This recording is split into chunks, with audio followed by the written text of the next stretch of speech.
বাংলা পঞ্জিকা অনুযায়ী শ্রাবণ থেকে অগ্রহায়ণ আমনের মৌসুম। বীজতলা তৈরি ও চারা রোপণের সময় বর্ষাকালে পড়ায় এ আবাদ অনেকটা বৃষ্টির উপর নির্ভরশীল, কিন্তু আশানুরূপ বৃষ্টি না হয় আমনের ক্ষেত ফেটে চৌচির। জমি শুষ্ক হয়ে পড়ায় এবার যশোরের চাষিদের পুরোটাই নির্ভর করতে হচ্ছে সেচের উপর। এতে একদিকে যেমন উৎপাদন খরচ বাড়ছে, তেমনি ফলন বিপর্যয়ের সংখ্যা জেলার কৃষকদের। এছাড়া সার, কীটনাশক সহ চাষের প্রয়োজনীয় উপকরণের খরচ বৃদ্ধি নিয়েও দুশ্চিন্তায় চাষিরা। আমন ধানের পানি আসছে, বৃষ্টি উপর থেকে যদি পানি না হয় তাহলে কি আর হবে? স্যালো মেশিন দিয়ে পানি দিয়ে এখন দিলে পানি 1 ঘন্টা পর পানি নেই। আমন ধান তো সবসময় করে পানি রাখার দরকার আছে। এখন এই স্যালোই 2 বিঘে 3 বিঘে করে বীজ দিয়েছে, এই বীজাই আপনারা বই পাকায় রোয়া আছে।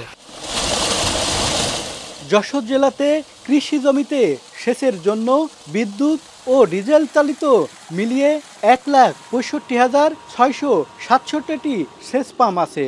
খরা মোকাবেলায় যার প্রায় সবগুলোই এখন সচল।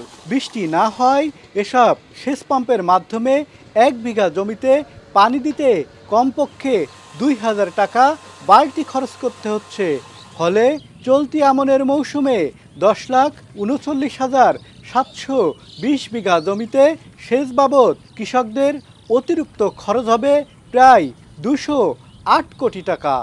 যে ইউরিয়া ছিল 800 টাকা, এখন 1300 টাকা। টিএসপির দাম বেশি, পটাশের দাম বেশি, আমাদের ব্যয়বহুল। এবার আমাদের ধানে লাভ হবে না। জনের দাম বাড়তি, চাষ করতে যায় তেলের দাম বেড়ে গেছে, বিলে চাষের দামও বেশি। তেলের দাম বাড়াতে এবার পাওয়ার টিলারের 300 টাকা বিঘে, সব জায়গায় বাড়তি, এবার সারের টাকাও বেশি।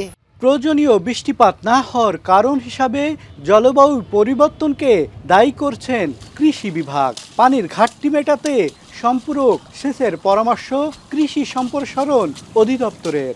সেচ ব্যবস্থাপনা এবং বালাই ব্যবস্থাপনার উপরে আমরা প্রতিনিয়ত কৃষকদের পরামর্শ দিয়ে যাচ্ছি। যদি আবহাওয়া অনুকূলে থাকে তা আমরা আশা করছি যে আমাদের আমনে আমাদের কৃষকরা ধান আবাদে তাদের ভালো ফলন পাবে। আবহাওয়া অফিসের তথ্য বলছে, গত বছর যশোর অঞ্চলে বৃষ্টিপাতের পরিমাণ ছিল 903 মিলিমিটার, আর এবছর জুলাই মাস পর্যন্ত 653 মিলিমিটার বৃষ্টি রেকর্ড করা হয়েছে। গাছপালা নিধনের পাশাপাশি নদীনালা, খালবিল ভরাট সহ নানা কারণে জলবায়ুতে এমন বিরূপ প্রভাব। দীর্ঘদিন একটা পুকুর গাছপালা যখন যে অবস্থায় ছিল সেই অবস্থায় আছে, দীর্ঘদিনের পরিবেশের একটা অংশ হয়ে গেছে। কিন্তু যখনই সেই অংশটা কেটে ফেলা হলো তখনই তার পরিবর্তন দেখা দিল অন্য অংশে। তার মানে সিস্টেম অভাগ বার্ডেন ধারণ করবে না। একটা সিস্টেম যখন গড়ে উঠবে, সেই সিস্টেমটা কোনো একটা জিনিসকে কেটে ফেলে অপসারণ করলেই তাদের একটা বিরূপ প্রতিক্রিয়া, এই ক্ষেত্রে তাই হয়েছে। চলতি মৌসুমে যশোর জেলায় 1,39,500 হেক্টর জমিতে আমন আবাদের লক্ষ্য ধরা হয়েছে। এর মধ্যে মাত্র 10 থেকে 15 ভাগ জমিতে ধানের চারা লাগানো শেষ হয়েছে। রিপন হোসেন, এখন যশোর।